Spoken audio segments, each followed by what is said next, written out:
할렐루야. 사랑하는 대강의 가족 여러분, 오늘 하루도 하나님의 말씀과 동행하는 하루 되길 소망합니다. 오늘 말씀은 출애굽기 27장 9절에서 19절 말씀입니다.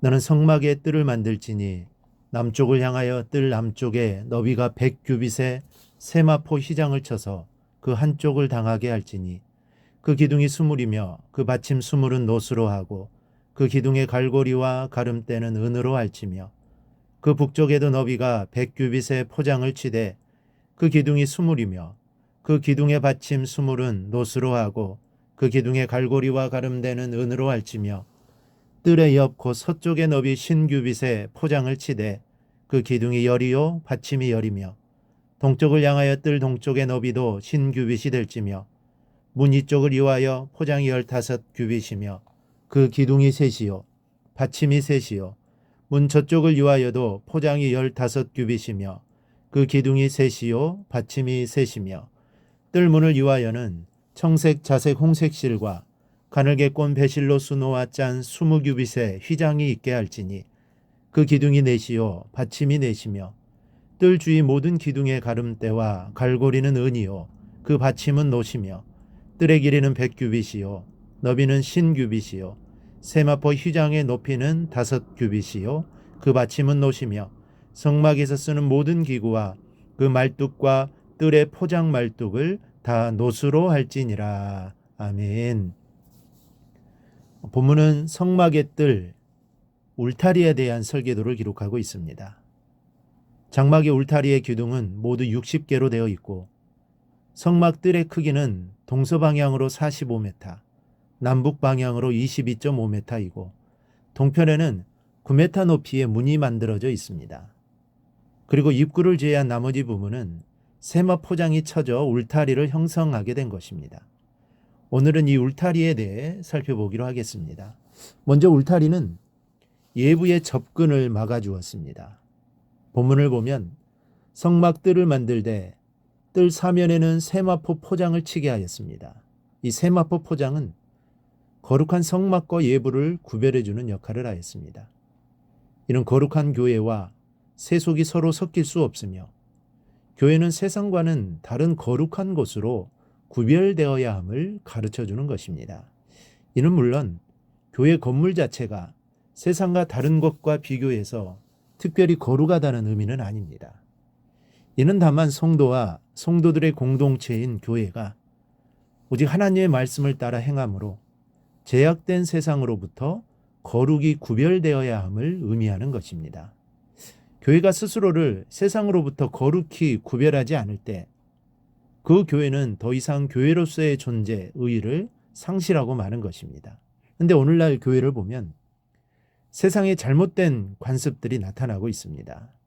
예컨대 교회를 운영함에 있어서 하나님의 말씀과 믿음의 원리를 따르지 않고 세상의 경제 원리를 따라 행하기도 합니다.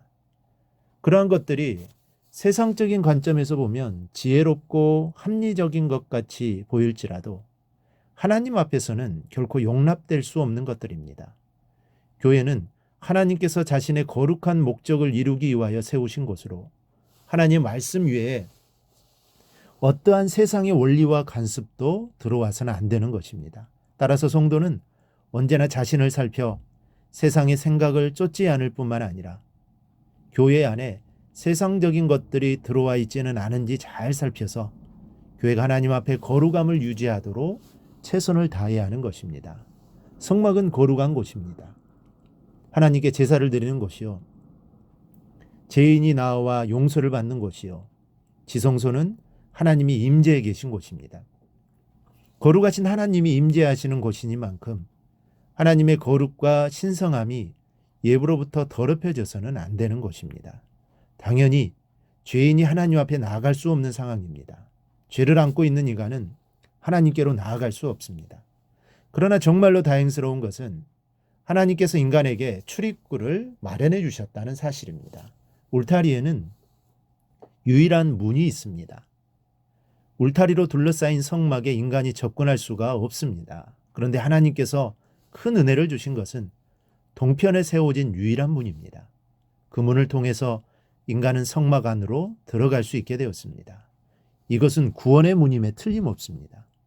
하나님께로 나아갈 수 있는 유일한 문입니다. 이와 같이 우리는 예수 그리스도를 통하여 하나님을 만나게 된다는 사실을 믿으시기 바랍니다. 남북전쟁에 참가했던 한 병사가 링컨 대통령에게 면회를 신청했습니다. 물론 면회는 허락되지 않았습니다. 그런데 이 사람에게는 대통령을 꼭 만나야 할 이유가 있었습니다.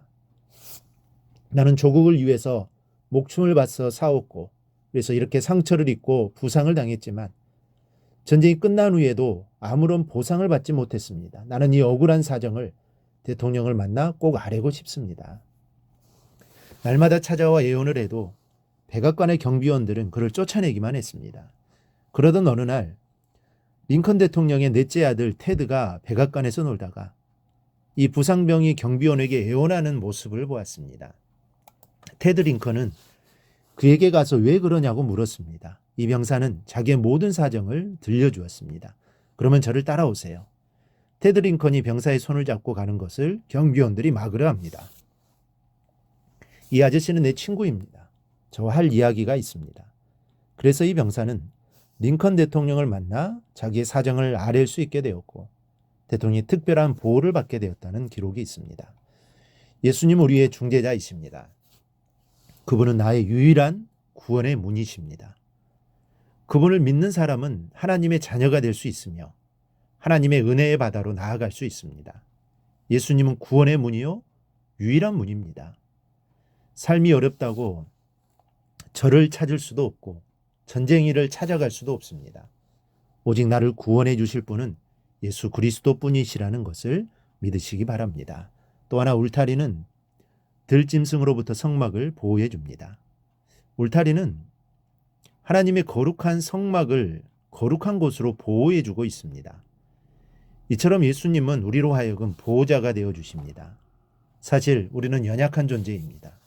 그래서 하나님의 보호 없이 혼자서는 절대로 이 세상에서 굳건히 살아갈 수가 없습니다. 자신을 지킬 수 없습니다. 그러나 하나님께서는 마치 새가 날개치며 그 새끼를 보호함같이 성도들을 보호해 주십니다. 그래서 사도 바울은 환난이나 공고나 핍박이나 기근이나 적신이나 위험이나 칼이라도 우리를 그리스도 사랑에서 끊을 수 없다고 확신에 찬 고백을 하였던 것입니다. 우리는 비록 광야와 같은 세상 한가운데서 온갖 위험에 노출되어 있지만 절대 안전합니다. 전능하신 하나님이 보호하시는데 누가 우리를 건드릴 수 있겠습니까? 우리는 이렇게 세상 사람들과는 달리 하나님의 보호하심을 받는 대단한 존재들입니다. 우리는 이 사실을 바로 알아 담대하게 신앙생활을 해나갈 수 있기를 바랍니다. 우리가 어디에 있든지 무슨 일을 하든지 이런 하나님의 보호하심 가운데 거하는 복된 삶이 꼭 되기를 주님의 이름으로 축원합니다.